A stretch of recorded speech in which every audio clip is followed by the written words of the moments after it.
Well, I appreciate y'all being with us today. My name is Kim Barton. I'm the executive director of the Share Center.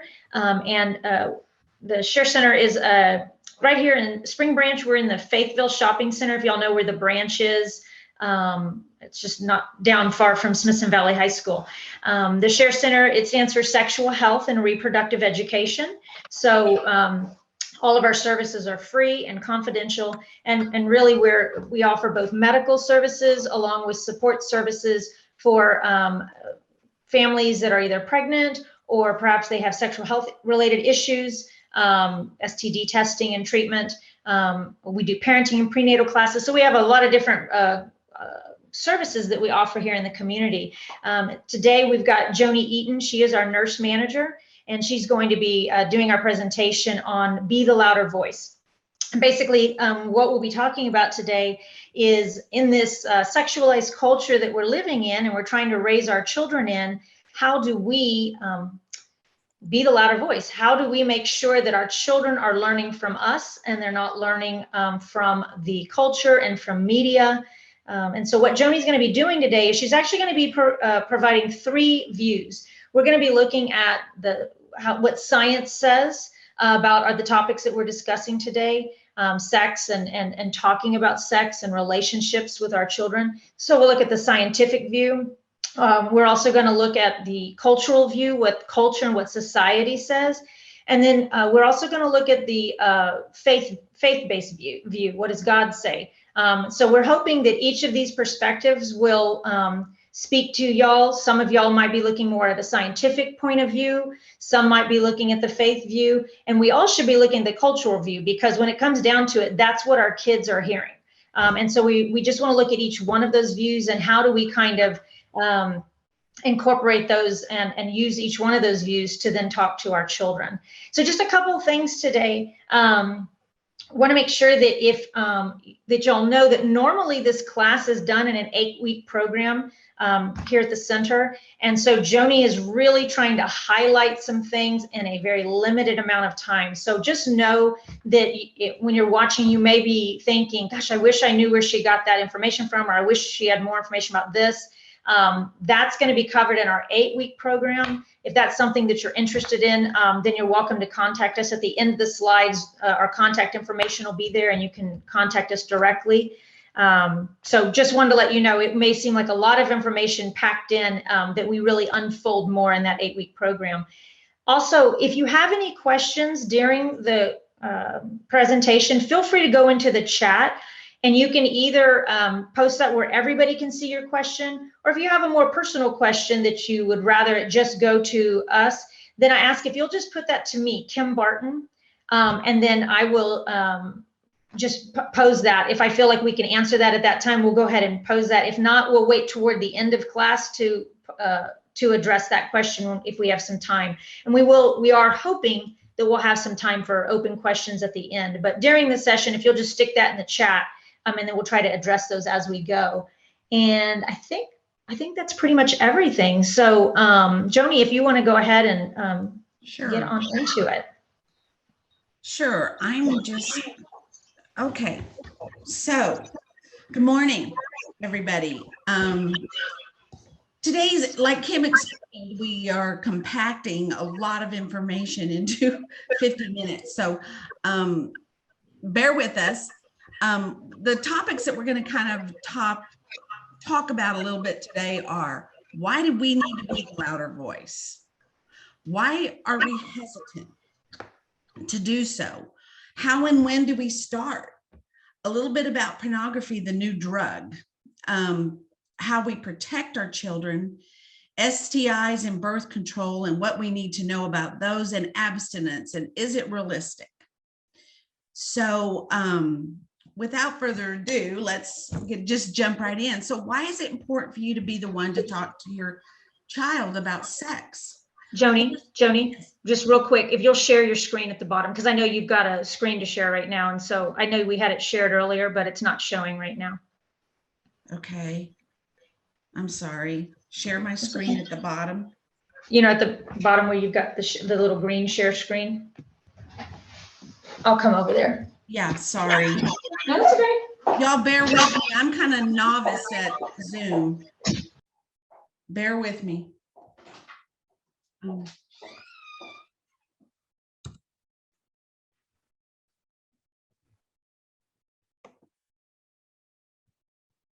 okay. I'm sorry. That's okay.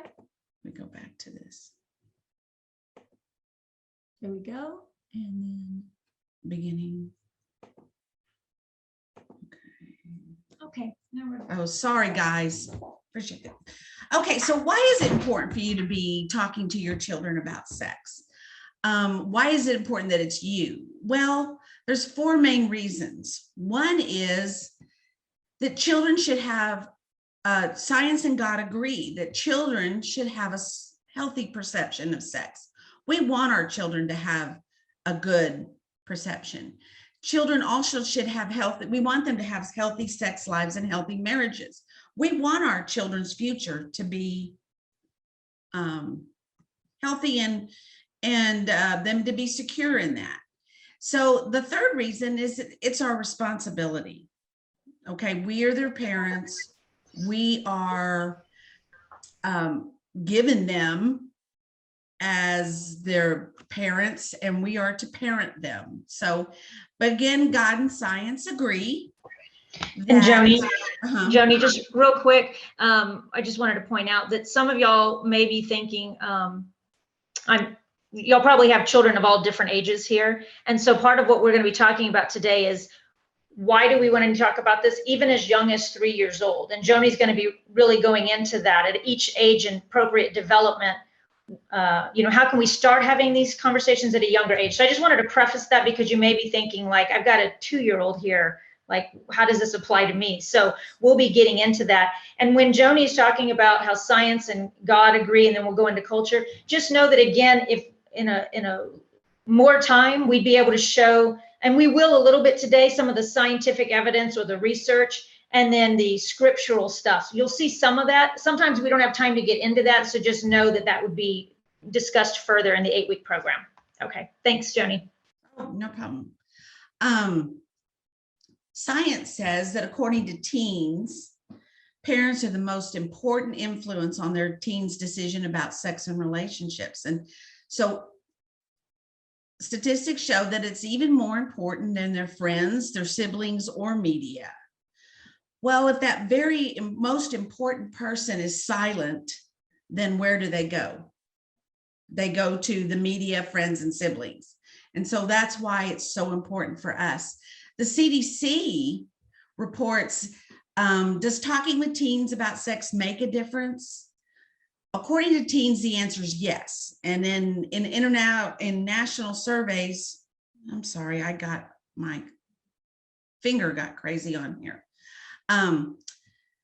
National surveys conducted by the National Campaign to Prevent Teen and Unplanned Pregnancies report that their parents have the greatest influence over their decisions about sex.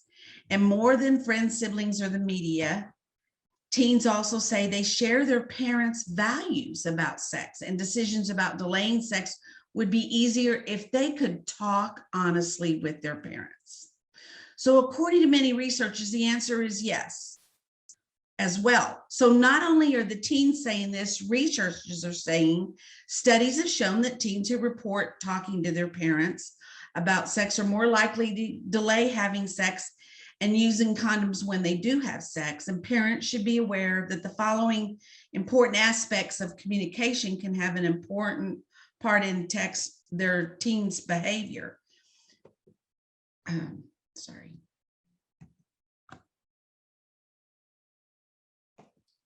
I'm sorry, I'm having a little technical difficulty.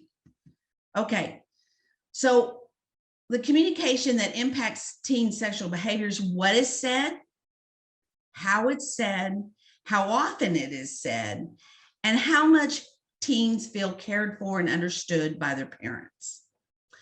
One of the biggest things I learned at I went to a training at the Medical Institute of Sexual Health, was that teens listen to the people that they think like them the most, or they feel like them the most. Okay, So if they feel they can go to you and that you love them, no matter what their questions or queries are, they will go to you again. Okay. So God says that we train up a child in the way he should go, and even when it is old, he will not depart from it. And then also in 3 John, he says, I have no greater joy than to hear that my children are walking in truth. So God has something to say that backs up science, okay? Or science backs up God, because God cares. The fourth reason is we live in a very sexualized world where sex is often distorted. And so some of the ways that it's distorted is that sex is often perceived to be a tool to use to make someone feel good or someone else feel good. That's what it's for, just to make somebody feel good. Sometimes sex is misconcepted. The misconception is that sex is how we get love and approval. And also, everyone is doing it. Everyone is having sex, so that's why I am, or it's expected of me. That sex is no big deal. It's no big deal. Your body just does this. There's no other consequences of it. I can just do it and keep my feelings and everything out of it. Okay. And that sex is often used to sell and market goods and services. So sex has just been totally distorted from what its meaning was, what God created it for. So the next thing is, why are we so hesitant to talk about sex to our children? One of the main reasons is we're embarrassed.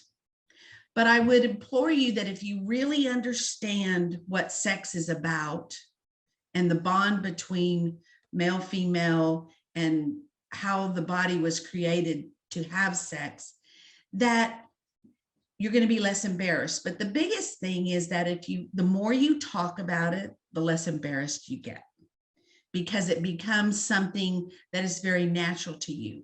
And so we're going to be talking about how important it is to even start when they're little, because by the time they're 15, 16, and they're asking those difficult questions, it won't be the first time you've approached sex with them. So you will be less embarrassed. Is it going to be awkward? Probably so, but that's okay. Sometimes we're hesitant to talk about sex because we feel that there's so much we don't know. What if they ask me questions I don't know the answer to? Well, there may be questions that you don't understand or you don't know the answer to, but instead of leaving it to somebody else to answer that, we feel the appropriate answer would be say, I don't know, but why don't we find this out together? Why don't we make this something we research or do together to find out what it is, the answer I don't know. No one's ever going to know all the answers. Okay. Some of us, the problem is we've grown with our own sexual past and have shame and embarrassment and guilt that we harbor and we carry around. And so therefore we feel like I'm a hypocrite if I expect my child to think about sex this way when I have this past. Okay. The other fourth reason is that nobody talked to us. We kind of had to learn it on our own. I can honestly tell you that when I asked my mom sex questions, she'd say, you don't need to know that now. You don't need to know about that now. But I was pregnant when I was 16. And so I really did need to know. Okay. So, but that's a big thing. Nobody talked to us. So remember, it's all about relationship. It's all about having a relationship with your child. If you're open with your child, they are more apt to be open with you. According to the CDC, again, parents are the most important influence in their child's life regarding sex. So how do we start? When do we start? Well, start early, age appropriate. Okay, we aren't going to talk about conception and sexual intercourse to a 3-year-old. Okay, each child is different. We need to keep that in mind. Each child is different and ready at different times. I saw recently a video series on YouTube where one family that has multiple children do this big production at 10.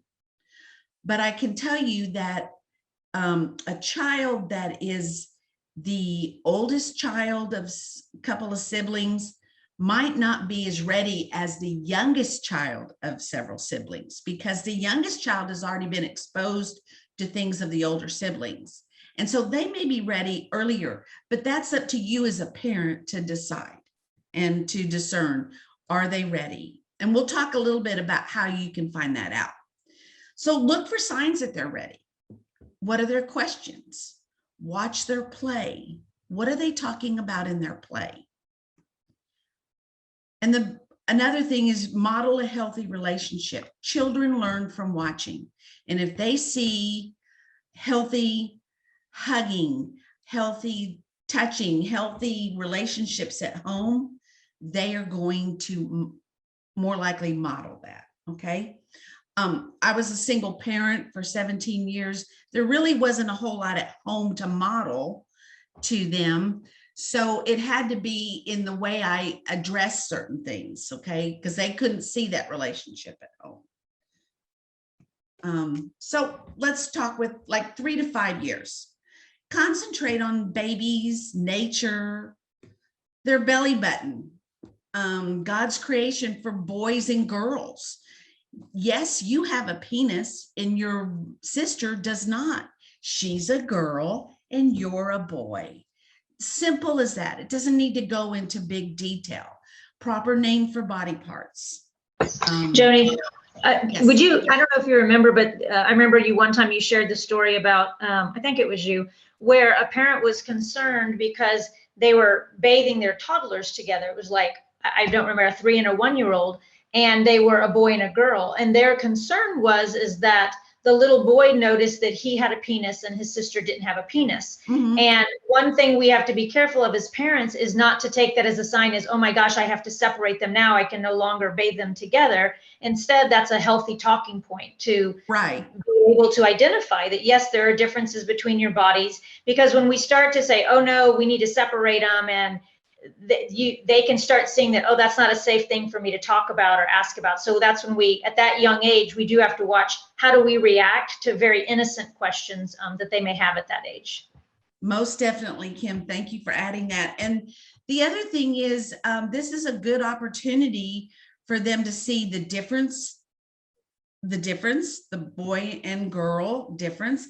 Also, it's an opportunity for you to explain to them that those are their private parts, that those are for them, and to start introducing that not other people should be touching them, and that they need to develop boundaries. Okay. What we want to avoid is shame, like, oh my gosh, don't be looking at your brother or whatever, because they're curious and we don't want to start shame. Okay. Just over innocent questions. Very good. Thanks, Kim. Okay, 5 to 8 years. Now, remember, these are just guidelines, okay? The body changes as we mature. So they might be asking why dad has a deep voice and hair in his pubic area because he saw him in the shower and he doesn't. Well, that's something that will come as you mature. Why mommy has breasts and you don't yet. Well, that is something that will come as you mature, and little babies grow into boys, grow into parents. I mean, adults, not necessarily parents. The other thing is that the closeness between a mommy and a mother and father, that is a very unique, very special relationship. Okay. And the next thing is that it takes a mommy and a daddy to make a baby. You don't have to, I don't think at 5 to 8 years, and maybe your child is just is towards 8 years and is maybe more interested in sperm and egg, but probably at this age, they just want to know it takes a man and a woman to make a baby. They each have parts that are needed. Okay. And I think too, Joanie, this is a good time during this age, and some of y'all might have already experienced this depending on your children's age, but sometimes kids definitely during this age, they start noticing, I know my own noticed why their eye color was different than mine. They knew they came out of my stomach, but they couldn't figure out why their eyes matched their dad's eyes and not my eyes. And so again, a great opportunity to talk to them about, now for me, I came from a faith perspective, but you can come from a science perspective as well, that it does take both a mommy and a daddy. So you got part of your mommy and part of your daddy. For me, coming from a faith perspective, I was able to say God put both of us together in my stomach. He was 4 years old when we were having this discussion, so it didn't go beyond that into sex and all that kind of stuff. But again, this would be a great opportunity to try to, you're just laying the groundwork for the later discussions as they get older. So this is very important. What Kim had to say also is that we're laying foundations, because as you will see that if you just walk into their life at 14 and start to talk, not walk into their life, but that's the first time sex or anything related to sex is ever discussed, you've already missed the boat with slowly getting there together and having a relationship about it. A quick story, I had my son who's 45 now, but he was little and we were driving in the car and someone said something about his freckles. And so he was telling us that somebody commented on his freckles, and he said, my husband said, well, those came from your mommy. And he said, no, Daddy, I haven't kissed her very much at all lately. And because that was his perception, that's how he got the freckles, because someone called them angel kisses. So he thought somebody kissed him and gave those. So those are the opportunities to jump in and start talking about where that happened. So 8 to 12 years. So that builds on the earlier years. This is generally when sexual intercourse starts to come into the play. Conception, how mother and father each give parts to a baby, and the sperm and the egg. And I think one of the questions that when we did this 8-week course was, well, exactly what do you say? Well, there's no one can give you the magic words exactly what to say. Every child is different. The mean age they say to be starting to do this is 8 to 10 years. At 10 years, remember in the school, they are now getting 5th grade, they are getting a puberty lesson in the school district. In Comal district, if you live in Comal district, I believe it's the same in Northeast Independent School District. In 5th grade, they're getting the puberty lesson. So this is being addressed. So it's better that it's addressed first at home. Okay. And and Joanie, as a parent here in Comal, I would really encourage everybody that when you have that opportunity, they're going to ask you as parents to come in and see the puberty video first. And so I would encourage y'all to go ahead and see that. That way you know what your kids are seeing. And then the same thing in the grade 6 through right now, it's 9th grade, where they'll be getting every year it's a build on. And so you'll always be invited to look and see what they're learning. And so I would encourage y'all as parents to take advantage of that. That way, when your kids come home with questions, you know how to, address them, and you know how much information they were given. That's helpful to know too, so that you don't feel like you have to give them more information. Find out what they learned and go from there. Yes. And getting involved in that way and watching and seeing the videos or getting the information also helps you able to cement what your values and morals in your home and your family are.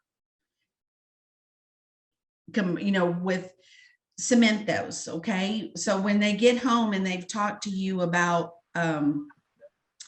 what they learned, that gives you an opportunity to make sure that it reflects your values and morals. And Joanie, I've got a question from Celeste, and this was to everybody, so I wanted to give her a chance to get some answers. Uh-huh. She was referring to how there are books out there, children's books about sexual health, and she was curious if any of the parents in here had used any, or were familiar with any and had any experience with them. So opening this up to the parents, has anybody ever used a children's book talking about sexual health or body or anything like that? No, but Joanie and I would be happy. I have some. If you'll just send me your email, I'll send you some resources. And whether or not you're interested in them, most of the resources that I have are Christian based. So if that's what you want, I have those resources. I do have other resources as well that I can send you if you'll just send an email. Okay. Thanks for asking that, Celeste. There are lots of books. There are lots of books that go through the different stages, and there are books. There are some that you can actually sit down and read with your child that will help facilitate these discussions. And Celeste, did you see Adam's answer? Did you see Adam's answer also, that he believes his wife used the series from the American Girl? Did you see that? Yes. Okay, perfect. Thank you, Adam. Thanks, Adam. Appreciate it. Thanks, Adam. Okay, so 12 to 16 years. So at this time, they should have majority of the basis of sexuality and sex. But this is a good time to talk to them about how culture has perverted sex, how it has made sex not what it was intended for to be. And the good way to do this is just, if you see something in a commercial or if you see something on TV, make that an opening to talk about it. What do you think of that? How does that make you feel? What is the values and morals of our family? Okay, so this is all opportunities to talk about all those things. And destruction and pain, when things are taken out of the context of their boundaries. This is a little chart that I use often here in the office, and it's fire, water, sex. And so what I do is I go with the client through fire. What are the good things of fire? What are the wonderful things, benefits we get of fire? And then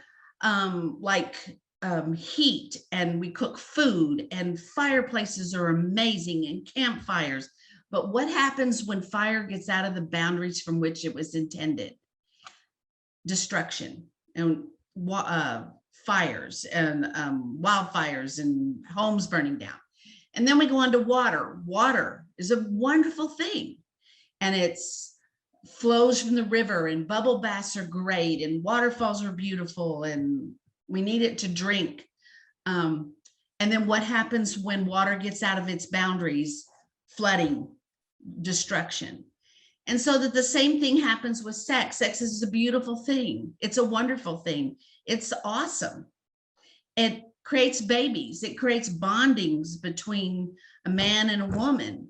But when it's out of its boundaries, what can it lead to? And that is STDs, unplanned pregnancies, broken hearts. So I use this as a tool of discussion.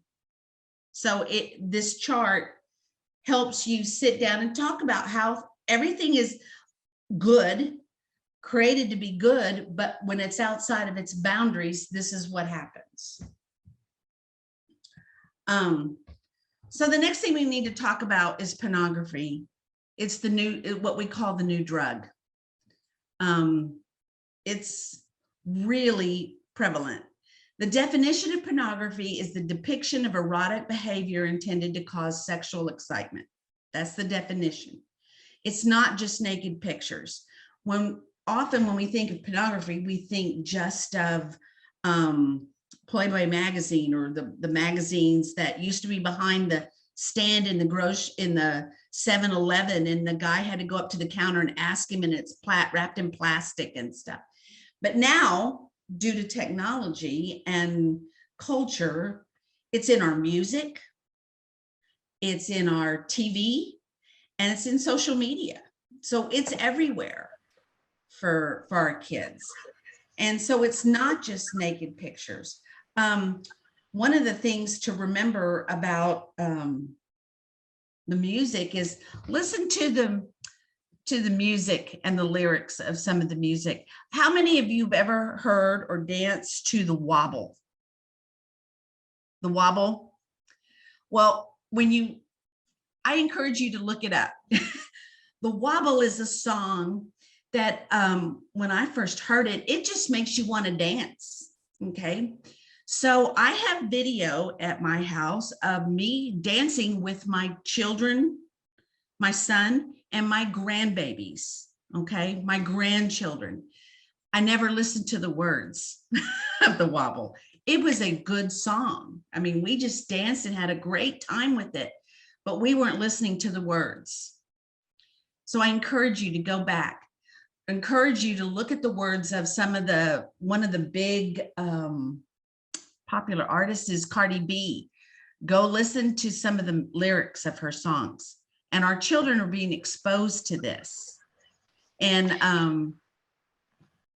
on radio, on social media. Well, and can I say, Joanie, I noticed my children noticed at a young age, we would watch, and I don't remember now what it was, but we had to really be careful about the children's channels we were watching, because the commercials in between the children's channels, and I see some of y'all shaking your head, it could be just a perfume commercial. And the people were all but having sex on the commercial. And I'd walk through and go, what are y'all watching? And they're like, Blue's Clues or whatever it was back in that time. And so I had to really be careful about just the commercials in between the cartoons. So just kind of be aware that this is what we're talking about. It's out there everywhere in the Super Bowl. I had a teenage conversation. My boys, actually, I have an 18 and 16-year-old, but they were like, what are we watching, Mom? I thought this was like this was a couple of years ago. For them personally, being two young men, they thought it was erotic and told me so. And so, I was glad at least they said so. And then we were embarrassed that we were all sitting as a family watching it. So one of the points of this is going to be that we cannot protect them from everything. Our children are not going to live in a bubble. But if we have relationship and we have conversation with our children, whether they be 3 or 17, we have this conversation going, we can navigate these issues. We can talk about them. We can bring back our values, whether our values be Christian values. I'm sorry, I just keep touching that. Christian values, whether they be just our values that are more secular, whatever our values are, we need to use these opportunities and have relationship with our kids. So what's the big deal? What's the big deal about pornography? Well, there are epidemic numbers of use. Okay, it is epidemic, and I'll show you some of the statistics with that. 37 pornographic videos are created in the US daily.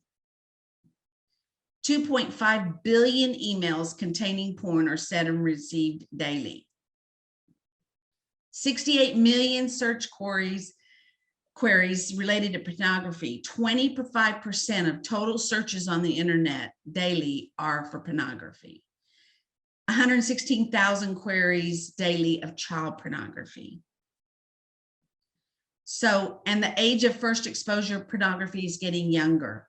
11 was the average. I looked on several different things, and some say as early as 5 have been exposed, but the average averages out about 11 years old.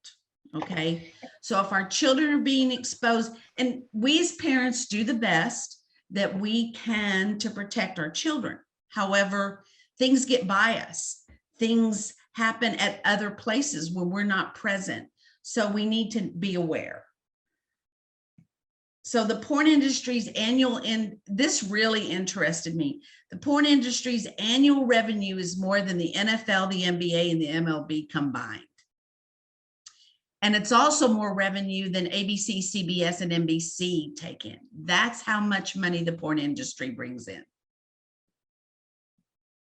So what does the world say? What does culture say about this? It's normal. It's a normal expression of human sexuality and technology. Well, that's not true. Nothing is natural about it. If you I've listened to some interviews with former porn actresses. They talk about the lighting, the airbrushing, all this stuff that goes on to make it look more alluring. Okay. The next thing is that it's harmless. Well, that's not true at all.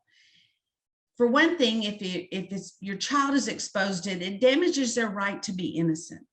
Children have the right to be innocent until they are developmentally ready for things. And when you as a parent decide they are ready for things, it's damage to the viewer. We'll talk a little bit more in the science part of this about what it does to a person that repeatedly views pornography. It's damage to the actors and participants. And in these interviews with the actresses, they talk about what was done to them, how many of them became drug addicts or were drug addicts when they became into this, just to numb the pain of what it has done to them emotionally. And damage to marriages and families. There's a lot of information about what this causes in relationship between a man and a woman. It's been the root of many divorces and split up families because pornography was at the base of it. It either led to some kind of behavior or it led to affairs. Okay. So what does science say? The biggest organ in your body is the brain. Biggest sex organ in your body is the brain. That is the most influential. There are neural pathways that are formed when you view pornography or when you participate in pornography. There are neural pathways that are formed in your brain. And this is all very complex, but I can tell you I have an excellent book that helps explain this. There are neurons. Those are the cells in your brain, and they fire at different things, but they can't determine what's real and what is animated. Okay, they can't tell that. They just know that it fires them in your brain. There's neurochemicals like dopamine and oxytocin and vasopressin. There are all these neurochemicals that happen. And dopamine, for real quickly, is the one that attaches, it's an excitement kind of hormone or chemical. Oxytocin is a bonding chemical, and vasopressin is also a bonding chemical. And it's very complicated how these chemicals become are excreted from the body. And so pornography, I'm trying to explain this. Pornography like increases your dopamine because there's excitement, but there's nothing at the end of it. Okay, there's nothing and it needs more and more and more to keep producing the same effect. Okay, oxytocin is the bonding chemical, but when there's nothing to bond except a vision on a computer, there's nothing to bond it to. You can eventually end up with a problem producing that oxytocin response. So there's a wonderful book I have here called Hooked. It's by Dr. McAnally at the Medical Institute of Sexual Health. And if you email me, I'll make sure I get you this, all the information. And it's called Hooked, the brain science on how casual sex affects human development. All about also what happens to our teens because their brains are not fully formed. Joanie, I'm going to put that in the chat too, okay. So they can refer to it. Okay. So healthy relationships start to become impossible as long as porn and sexual fantasies are present, because porn will affect your ability to attach to another person, that bonding. Okay, so it is really a problem. And porn and fantasy are progressive, so they have to be more and more. If you ever watched an interview with Ted Bundy, he talks, and I don't know if you remember him, but he was a notorious serial murderer and rapist. And he talks about how it started with pornography, and then you need something a little more explicit and more explicit and more explicit, and it just builds and gets where you require more and more and more. And this is how people become very addicted to pornography. So what does the Word of God say? So we've heard culture says it's normal. Science says it can cause some real problems. And Proverbs say, my son, if sinners entice you, do not consent. In 2 Corinthians 6, it says, food's for the stomach and the stomach for foods, but God will destroy both it and I can't see the rest of my quote here. Can you read that? And them. Yes. Okay. So, but God will destroy both it and them. Now, the body is not for sexual immorality, but for the Lord, and the Lord for the body. Okay. And in can you read 1 John?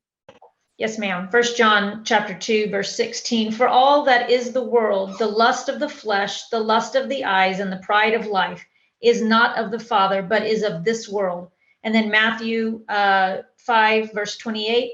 But I tell you that anyone who looks at a woman lustfully has already committed adultery in his heart.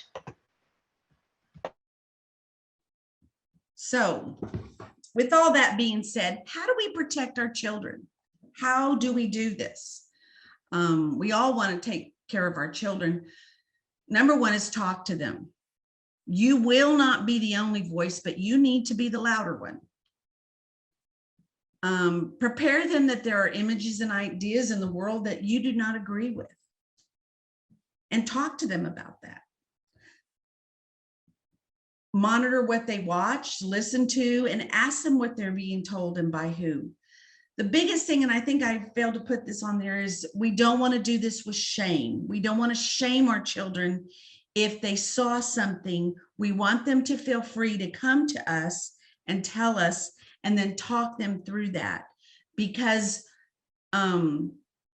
if they've been upset by an image, or they've been disturbed by an image, and then we put shame on top of that, it just compounds it. We need to be open and talk to them about where they heard it and what really was going on there.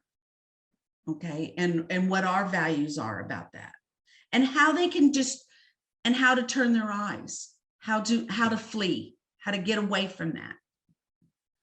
But once again, it's all about relationship. The most important thing is to have open relationship with your child.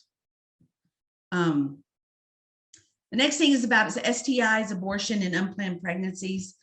The reason I put this in there is because one of the things that really prompted us to start this program was that clients that have come in here have shown us that they haven't been taught a lot of this stuff. They have not been given this information.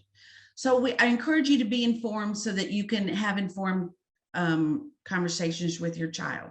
When they're about 11 or 12, your pediatrician or your family doctor is going to ask you about the HPV vaccine.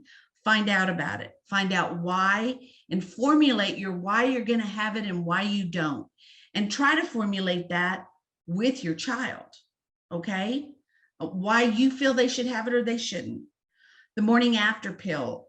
This is often used as a form of birth control, and it's very unhealthy for this repeated use of the morning after pill. So we find out about that. I have lots of information here that I can send you if you would like it. And abortion. Talk about abortion. When do you believe life begins?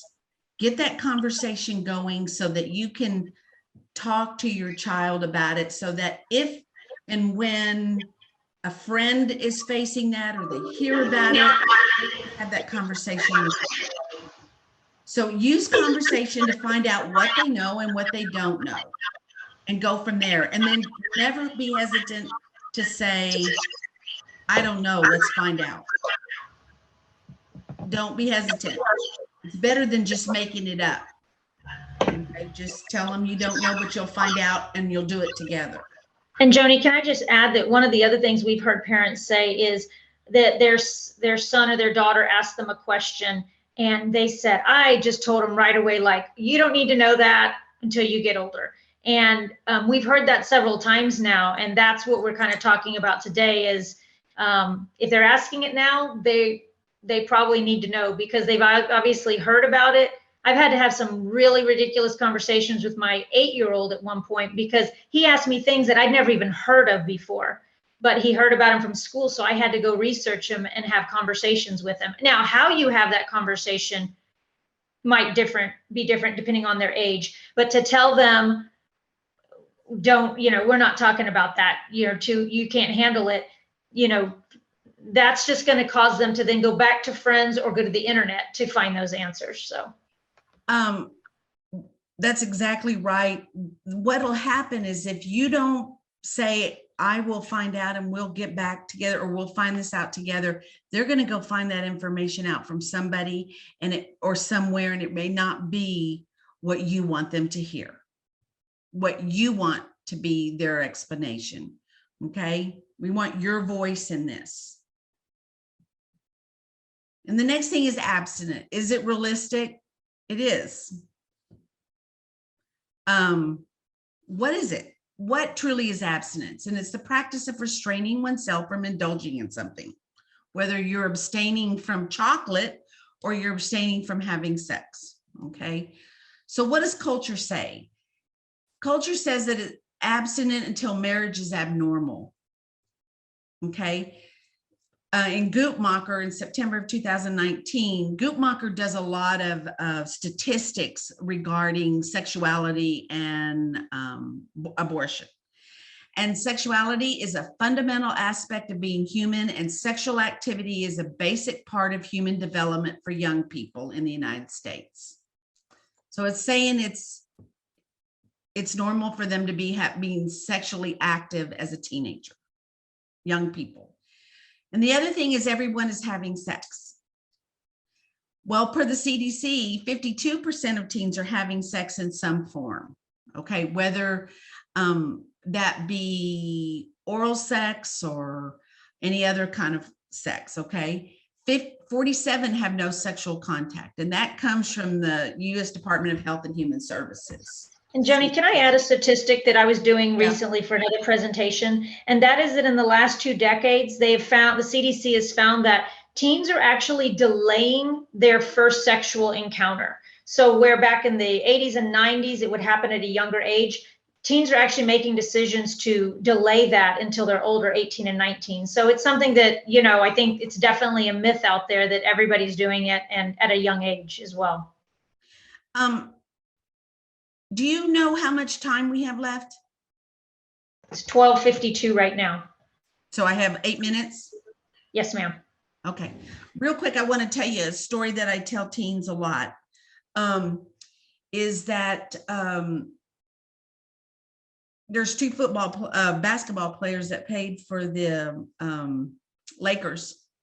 And I tell them about,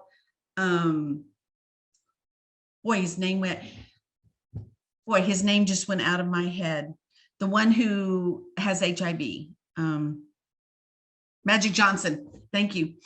Magic Johnson. And before he found out he had HIV, he had bragged that he'd had over 1,000 women he'd had sex with before he found out that he had HIV. He found out he had HIV and had to go home and tell his wife, Cookie, that he had HIV when she was pregnant with their first child.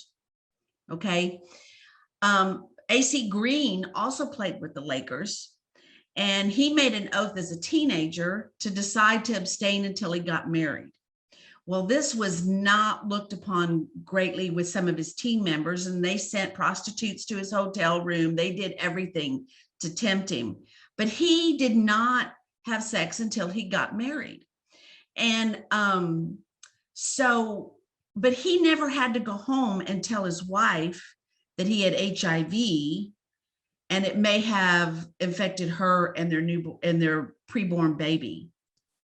And so I tell students often, which do you want to be? Do you want to be the one who doesn't have to go and make amends for your past, or do you want to be the one who knows you don't have anything to hide?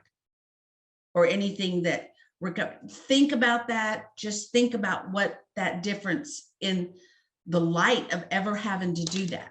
Okay. I'm not saying Magic Johnson's a bad person. I'm sure he's a very nice person, and I'm sure his wife loves him very much, and all of that. I'm just saying that even in our past, we end to carry things forward with us. And we need to be aware that when we make those decisions, we're going to end up having the repercussions of them, or we may have repercussions. So that's that question. So what does science say? The only 100% fail-proof birth control is abstinence. The only 100% effective means to avoid STIs is abstinence. Statistics show a higher rate of divorce in couples who engage in premarital sex. And that's from Hooked by Dr. McAnally. And it also protects one from emotional harm that comes with multiple intimate partners. Because when our hearts are broken, I'm sorry. No, I'm sorry. Go ahead. You finished that. And I just wanted to say something about that statistic earlier. Okay. When our hearts are broken over and over again, and when we have that, we carry all that into our next relationships, whether we think we're done with it or we're not, we carry that with us. And so abstinence, yes, you still may have your heart broken, of course, but you won't carry that emotional baggage of having had sex with somebody else and had that bond and it break and then have to carry it over, if that makes any sense. And I just wanted to say that, people often ask us about birth control. I can report here that at the center, about 62% of the young women the women that come here who test positive for pregnancy report that they were using birth control at the time.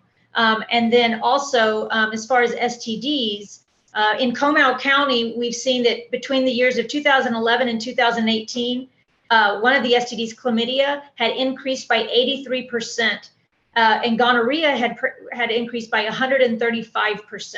And oftentimes we find that our patients that come to us that test positive, again, they were using birth control. So I just want to make sure and say that, because I know that oftentimes as parents, we feel like, well, if we teach our kids how to use birth control, then that'll protect them.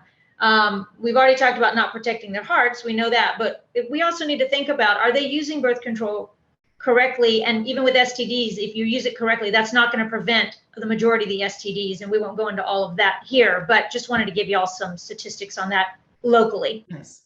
And so we really do try to emphasize, thank you, Kim, on teens that birth control does not prevent STDs or STIs. If you may have heard it called STDs, it's because it used to be called sexually transmitted diseases. Now it is called sexually transmitted infections. They're the same thing. It's just they've renamed it to infection instead of disease. So in case you're wondering what's the difference between the two, they're the same. So what does God say? Therefore, submit your to God and resist the devil, and he will flee from you. And in 2 Thessalonians, it says, 1 Thessalonians 4:3-4, it is God's will that you should be sanctified, that you should avoid sexual immorality, that each of you should learn to control your own body. But the thing is, the Song of Solomon 8:4, which the Song of Solomon, if you're familiar with the Bible, is very sexual. It's very erotic. But it also says, do not arouse or awaken love until you're ready for that. Okay. So we need to not stimulate that until we're ready to make a commitment. So remember, but it's less about rules and more about relationship. We need to have relationship with our children where this is open conversation. And talk again and talk again. And because it's not the talk, it's a series of ongoing conversation.